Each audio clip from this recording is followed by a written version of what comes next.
As you get ready to send your kids off to school tomorrow, be aware there is a desperate need for substitute teachers, and it is all due to Omicron. Katya Stepovic has the latest about what our state is doing to help out. Katya.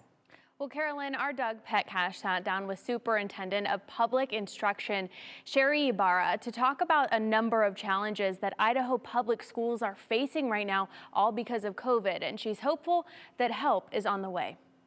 The spread of schools with this new surge, this Omicron variant that's out there has been pretty stunning. Across the Gem State, schools are closing, teachers and students are quarantining at home, and the need for substitute teachers is at an all-time high. They're doing everything they can, but they are seeing some pretty severe staffing shortages due to this variant that's out there. The crunch leaving districts like Nampa and West Ada school districts boosting pay to attract more subs willing to fill in for longer periods, all in an effort to keep Idaho's kids learning in person 5 days a week. This substitute teacher shortage is very severe. And so some of the things that we're doing, I worked with Governor Little while he gave my department $10 million to distribute out to schools and districts to help increase the pay for our substitutes. The $10 million for substitute teacher pay bumps expired in December, so districts are using their COVID relief dollars now. On January 17th, Ybarra presented her budget request to the Joint Finance Appropriations Committee.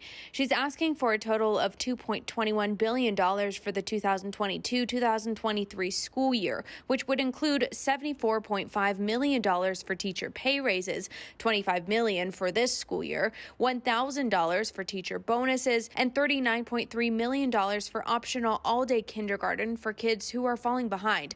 This all in an effort to get Idaho students and teachers impacted by the pandemic back on track. We're seeing a new group of at-risk students come forward. It's our kids that typically did not struggle in the past.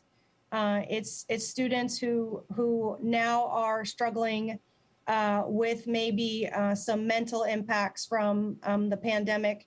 And so we want to make sure that we're also addressing that group of students as well as we move forward.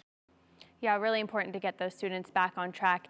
Ybarra also talked about learning loss and what we have seen in terms of test scores throughout the pandemic. She says the state did resume testing in the spring and some of the learning loss has become more profound. She says it's not as severe as she thought it was going to be, but it's really too early to tell the overall impact. Now, what we do know is that high school graduation rates in Idaho fell by 2% to an 80% graduation rate in 2021. We'll take a look at Governor Little's budget proposal for the fiscal year of 2023. He's asking lawmakers to bump up funding for public schools by $300 million over the current year's budget. That's an 11% increase.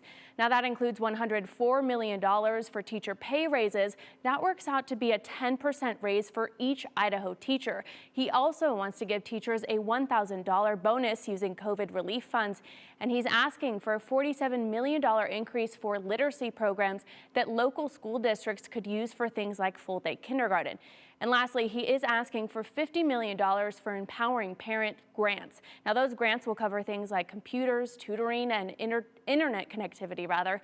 So, of course, Carolyn, there are a lot of big needs right now, and we'll see what lawmakers decide on. Yeah, I was going to say, we're going to have to see how this all plays out at the State House, and everyone should be really paying attention to that. So thank you for spelling that out for us tonight.